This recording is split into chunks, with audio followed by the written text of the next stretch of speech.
Students,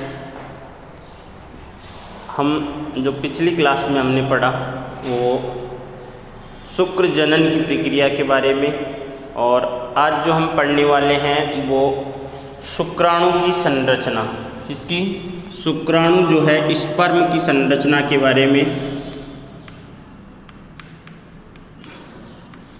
शुक्राणु की संरचना, क्लियर? तो स्पर्म, स्ट्रक्चर ऑफ स्पर्म के बारे में देखते हैं। तो शुक्राणु जो है ये क्या है? नरयुग्मक, जिसका निर्माण किसकी प्रक्रिया के फलस्वरूप? शुक्र जनन की प्रक्रिया के फलस्वरूप किसका निर्माण होता है? शुक्राणु का निर्माण होता है। सबसे पहले किसका निर्माण हुआ? स्पर्मेटिड का, और स्पर्मेटिड से किसका निर्माण हुआ? शुक्राणु का निर्माण हुआ। क्लियर? तो शुक्राणु की संरचना में देखते हैं। तो शुक्राणु की संरचना में कितने पार्ट होते हैं? सबसे ऊपर एक होता है शीर्ष भाग, हेड। दूसरा होता है ग्रीवा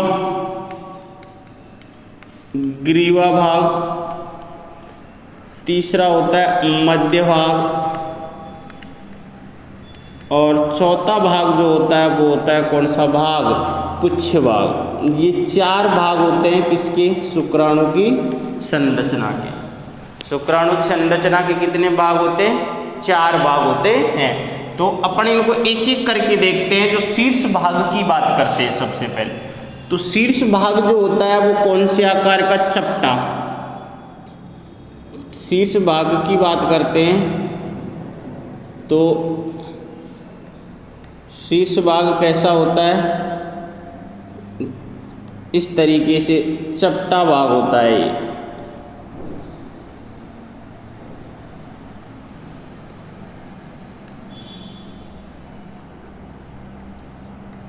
ये शीर्ष भाग होता है, जिसमें क्या पाया जाता है? न्यूक्लियस अर्थात अगुणित गुणसूत्र पाए जाते। उसके अलावा शीर्ष भाग पर एक टोपी नुमा संरचना क्या पाई जाती है? यहाँ पर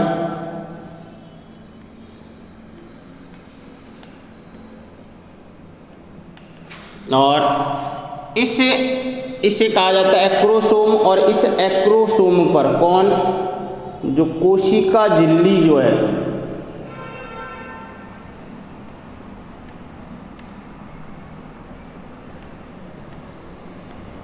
ये जो है ये कौन सा भाग हो गया? शीर्ष भाग। और यहाँ पर ये जो है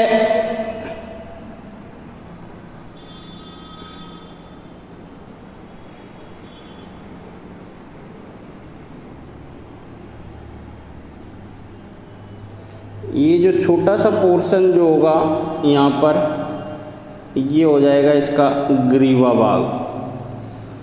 कौन सा भाग होगा ये?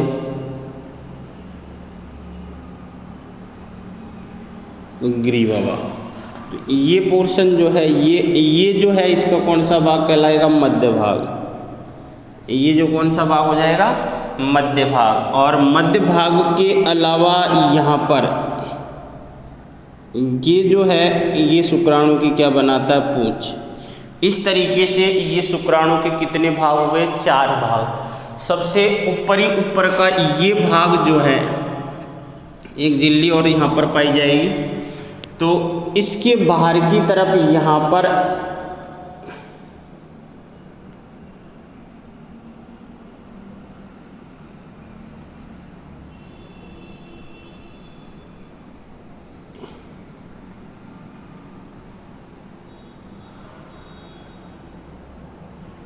आधे पोर्शन तक होता है, और आधे पोर्शन के बाद में यहाँ से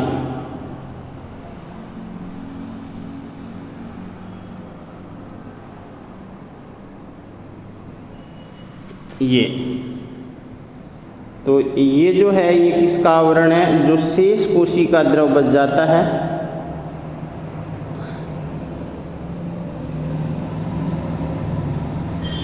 इस तरीके से।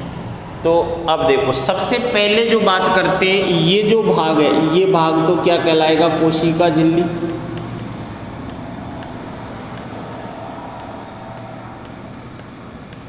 ये तो क्या कहलाएगा? कोशिका झिल्ली। और कोशिका झिल्ली से ढका हुआ ये टोपी नुमा जो संरचना है ये कहलाता है एक्रोसोम। क्या कहलाता है? एक्रोसोम। ये क्या कहलाएगा? एक्रोसोम कहलाता है। और ये जो है इसका ये क्या कहलाएगा? केंद्रक। ये इसका केंद्रक कहलाएगा, जिसमें कुछ बेसिक प्रोटीन और क्या पाया जाता है यहाँ पर, जो गुणसूत्र जो है अगुणित गुणसूत्र पाए जाते हैं। क्लियर? और तो ये जो पोर्शन है इसका, ये पोर्शन कौन सा भाग कहलाएगा? शीर्ष भाग। ये भाग कौन सा कहलाएगा? शीर्ष भाग कहलाता है। शुक्राणु का कौन सा भाग है? शीर्ष भाग। तो यहाँ पर ये जो है ये कहलाता है गिलिया। क्या कहलाता है? गिलिया। गिलिया।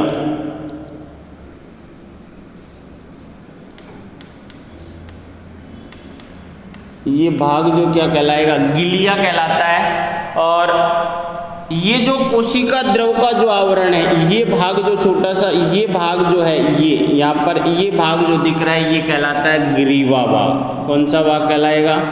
ग्रीवा भाग। और ग्रीवा भाग से लेकर यहाँ तक का जो पोर्शन है ये कहलाता है मध्य भाग। क्या कहलाएगा? मध्य भाग। और जो मध्य भाग के अलावा जो शेष भाग बच जाता है वो कौन सा भाग कहलाता है? पुच्छ भाग कहलाता है। तो ये तो 4 भागों की बात हो गई। ये यहाँ पर जो केंद्रक जो है इसमें क्या पाया जाएगा? डीएनए या गुणसूत्र अपन बोल सकते हैं, plus basic protein. Basic protein, क्योंकि आरएनए, कोशिका द्रव और एसिडिक प्रोटीन जो होती है, शुक्र कायांतरण जब होता है उस दौरान इसको क्या कर दिया जाता है? बाहर निकाल दिया जाता है। जो शेष भाग यहाँ पर अपने पास ये बचता है। एक्रोसोम जो होता है यहाँ पर क्या पाए जाते हैं? एंजाइम पाए जाते हैं, हाइड्रोलाइटिक एंजाइम। हाइड्रोलाइटिक एंजाइम, जिसमें स्पर्मीन एंड स्पर्मीना। तो ये क्या काम करते हैं? अंडाणु की झिल्ली को भेदने का कार्य करते हैं। क्लियर? तो एक्रोसोम जो है ये क्या काम करता है? इसमें हाइड्रोलाइटिक एंजाइम पाए जाते हैं, जैसे जिसमें स्पर्मीन आया, जो स्पर्मीन जो होता है ये क्या काम करता है? तो अंडाणु की झिल्ली को, जो कोरोना रेडिएटा और जोना पेलिसुडा जो आवरण पाए जाते हैं उनको भेदने का कार्य कौन करता है? एक्रोसोम के अंदर पाए जाने वाले जो एंजाइम होते हैं उन एंजाइमों के द्वारा क्या किया जाता है? दूसरी अगर अपन नेक्स्ट देखते हैं तो ये जो यहाँ पर ये ग्रीवा भाग होता है, इस ग्रीवा भाग में 2 तारककाय, एक तारककाय जो होता है वो तो इस खांच में स्थित होता है और दूसरा तारककाय ये होता है। यहाँ पर ये 2 तारककाय पाए जाते हैं। जो ये तारककाय जो जस्ट खांच में स्थित होता है इसे कहा जाता है समीपस्थ तारककाय। क्या कहा जाता है? समीपस्थ तारककाय। और दूसरा जो होता है ये होता है, इधर लिख देते हैं इसको, ये होता है दूरस्थ तारककाय। ये क्या होता है? दूरस्थ तारककाय। ये क्या होता है? दूरस्थ तारककाय। तो ये समीपस्थ तारककाय जो होता है ये क्या काम करता है? ये जब निषेचन हो जाता है, क्या हो जाता है? तो निषेचन हो जाता है। तो निषेचन के दौरान अर्थात जब शुक्राणु अंडाणु के अंदर प्रवेश करता है तो ये तारककाय भी अंदर प्रवेश कर जाता है और ये जब युग्मनज बन जाता है, युग्मनज में जब प्रथम विभाजन होता है, प्रथम समसूत्री विभाजन होता है, जिसे अपन क्या कहते हैं? विदलन कह देते हैं। तो उस दौरान जो तर्कुतंतु का निर्माण करने का कार्य करता है वो कौन करता है? समीपस्थ तारककाय। यह युग्मनज में होने वाले प्रथम समसूत्री विभाजन के समय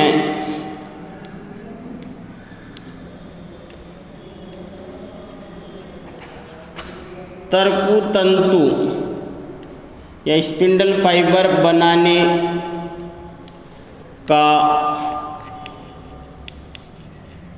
कार्य करता है। तो जो समीपस्थ तारकाय है, ये जब शुक्राणु अंडाणु की झिल्ली को भेद कर अंडाणु के अंदर प्रवेश करता है, तो प्रवेश करने के बाद में शुक्राणु का केंद्रक जो है अंडाणु के केंद्रक के साथ क्या करता है, निषेचन अर्थात निषेचित संलयन होता है। और संलयन करने के बाद में क्या बनता है, युग्मनज बनता है। और युग्मनज का आगे क्या होगा, विभेदन होगा या विकास होगा। तो युग्मनज में क्या होंगे, समसूत्री विभाजन होंगे। तो प्रारंभिक अवस्था में जो समसूत्री विभाजन जो होते हैं उन्हें क्या कहा जाता है, विदलन कहा जाता है। और विदलन के समय अर्थात जब वो विभाजन होगा, विदलन के समय कौन सा विभाजन होगा, समसूत्री विभाजन होगा। तो उस समय जो तर्कुतंतुओं का निर्माण करता है वो कौन करता है, समीपस्थ तारकाय करता है। अगर अपन बात करते हैं दूरस्थ तारकाय की, तो ये दूरस्थ तारकाय जो होता है ये क्या काम करता है, अक्षीय तंतुओं का निर्माण करता है। मध्य भाग और पुच्छ भाग जो होता है ये है अक्षीय तंतुओं का निर्माण करता है। तो जो अक्षीय तंतुओं का जो निर्माण करने का कार्य करता है वो कौन करता है,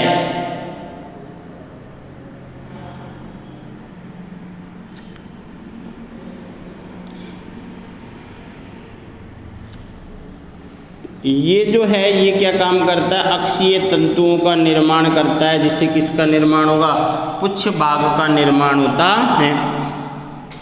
तो ये जो है ये क्या अक्षीय तंतु, क्या है ये अक्षीय तंतु, ये भी क्या है अक्षीय तंतु। और अब देखो यहाँ पर मध्य भाग जो होता है उस मध्य भाग में माइटोकॉन्ड्रिया जो हैं, सपोज करो ये क्या है माइटोकॉन्ड्रिया। तो यहाँ पर ये माइटोकॉन्ड्रिया जो है वो किस रूप में व्यवस्थित होते हैं, अब देखो ये माइटोकॉन्ड्रिया जो है यहाँ पर मध्य भाग में रिबन के आकार के अर्थात रिबन के शेप में क्या हो जाते हैं, व्यवस्थित होते हैं। क्या होते हैं, व्यवस्थित।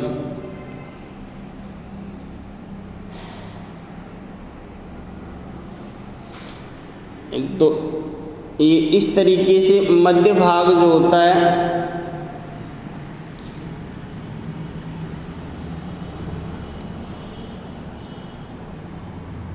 ये मध्य भाग में क्या हो जाते हैं इस तरीके से, कौन, माइटोकॉन्ड्रिया। और ये माइटोकॉन्ड्रिया कार्य क्या करते हैं कि शुक्राणु जो गति करता है तो शुक्राणु को क्या प्रदान करने का कार्य करते हैं, ऊर्जा प्रदान करने का कार्य करते हैं। तो ये जो है ये क्या है, माइटोकॉन्ड्रिया, माइटोकॉन्ड्रिया। अब देखो यहाँ पर ये माइटोकॉन्ड्रिया जो है जिनके कारण इनकी व्यवस्था जो होती है रिबन शेप में एक स्प्रिंग के आकार से व्यवस्थित हो जाते हैं और व्यवस्थित होकर मध्य भाग में एक आवरण का निर्माण कर देते हैं अर्थात एक, तो इस आवरण को क्या कहा जाता है, निवेनकरण का आच्छद कहा जाता है, निवेनकरण का आच्छद। तो मध्य भाग में माइटोकॉन्ड्रिया का क्या काम है, जब शुक्राणु गति करता है तो गति करने के लिए क्या चाहिए, ऊर्जा चाहिए। और उस ऊर्जा की प्राप्ति कहाँ से करते हैं, माइटोकॉन्ड्रिया करते हैं अर्थात एटीपी का क्या करते हैं, जनरेशन फॉर्मेशन करते हैं यहाँ पर। और मध्य भाग में ही क्या होता है कि जो कुछ कोशिका द्रव शेष रह जाता है तो वो कोशिका द्रव के कारण एक परत बन जाती है और जिसे क्या कहा जाता है, यहाँ पर ये जो है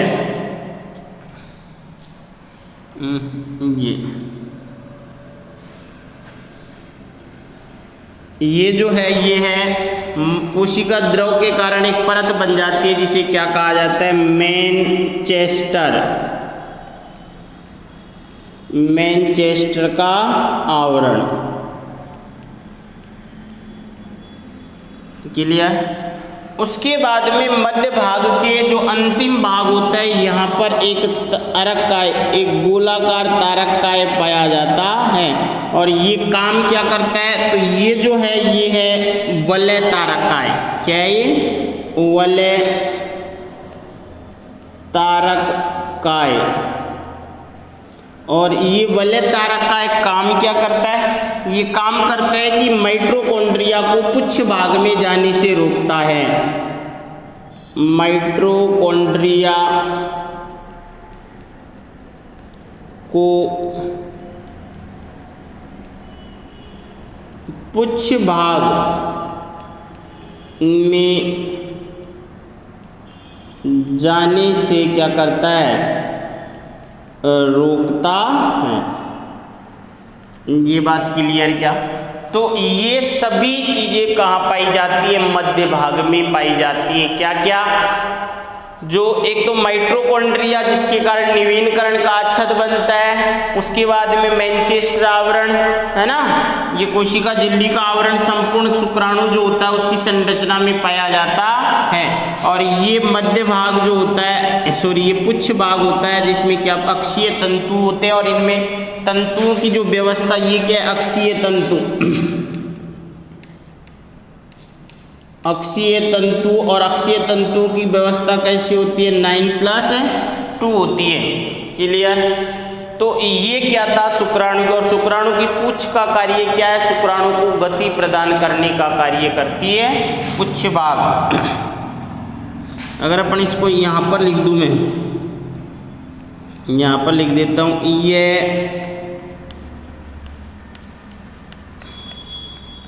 शुक्राणु को गति प्रदान करती है। अर्थात शुक्राणु जो है गमन कराने का कार्य किसके द्वारा किया जाता है, शुक्राणु की पुच्छ के द्वारा किया जाता है। अब ये शुक्राणु गति करता हुआ कहाँ जाएगा, अंडाणु के पास जाएगा। कहाँ, अंडाणु जो है वो वेट कहाँ कर रहा है, अंडवाहिनी के अंदर। तो जैसे ही शुक्राणु अंडवाहिनी में पहुंचता है और अंडाणु के संपर्क में आएगा, तो जो अंडाणु में ओनली प्रवेश कौन सा भाग करता है, शीर्ष भाग और ग्रीवा भाग जो है वही क्या करते हैं, प्रवेश करते हैं। पुच्छ भाग जो है उसको क्या कर दिया जाता है, बाहर छोड़ दिया जाता है। क्लियर। तो ये किसकी संरचना थी, शुक्राणु की संरचना थी। तो शुक्राणु के शीर्ष भाग में दो चीजें होती है, एक केंद्रक होता है, एक एक्रोसोम होता है।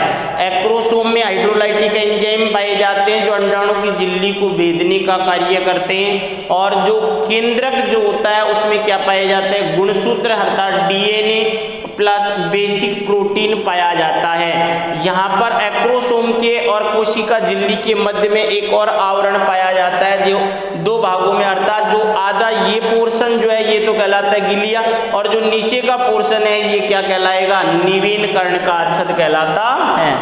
ग्रीवा भाग जो होता है, यहाँ पर ये ग्रीवा भाग क्या काम करता है, मध्य शीर्ष भाग को मध्य भाग से क्या करता है, जोड़ने का कार्य करता है। यह शीर्ष भाग को मध्य भाग से जोड़ने का कार्य करता है। ये बात क्लियर। तो ये और जो ग्रीवा पोर्शन जो होता है, जो केंद्रक के नीचे खांच पाई जाती है उसमें समीपस्थ तारककाय होता है। ये समीपस्थ तारककाय जब विदलन की प्रक्रिया होती है तो उस समय तर्कु तंतुओं का निर्माण करने का कार्य करता है, और दूरस्थ तारककाय जो है अक्षीय तंतुओं का निर्माण करता है, जिसके कारण किसका, शुक्राणु की पुच्छ का निर्माण होता है। मध्य भाग में क्या पाए जाते हैं, माइटोकॉन्ड्रिया पाए जाते हैं जो भोजन को ऑक्सीकरण क्या उत्पन्न करते हैं, ऊर्जा उत्पन्न करते हैं, और ये ऊर्जा किस काम में लेंगे, शुक्राणु अपनी गति करने के लिए। और गति कराने का कार्य कौन करेगी? शुक्राणु की पुच्छ करती है। क्लियर ये बात? तो ये किसकी संरचना थी? शुक्राणु की संरचना। क्लियर? जो नेक्स्ट टॉपिक ये अपना क्या हो गया? पूरा जो शुक्र जनन की प्रक्रिया जो थी, अपन ने शुक्र जनन की प्रक्रिया में पहले अपन ने क्या पढ़ा था? शुक्राणु के निर्माण की प्रक्रिया, और शुक्राणु निर्माण की प्रक्रिया को 2 स्टेप में बांट दिया। एक फॉर्मेशन ऑफ वो स्पर्मेटिड, उसके बाद में स्पर्मियोजेनेसिस अर्थात शुक्र कायांतरण जिसको बोलते हैं, तो स्पर्मेटिड का निर्माण होगा। उसके बाद में स्पर्मेटिड से किसका निर्माण होता है? शुक्राणु का निर्माण होता है। और शुक्राणु की संरचना अपन क्या बोल सकते हैं? देख चुके हैं। तो ये जो है ये किसकी संरचना है? शुक्राणु की। क्लियर?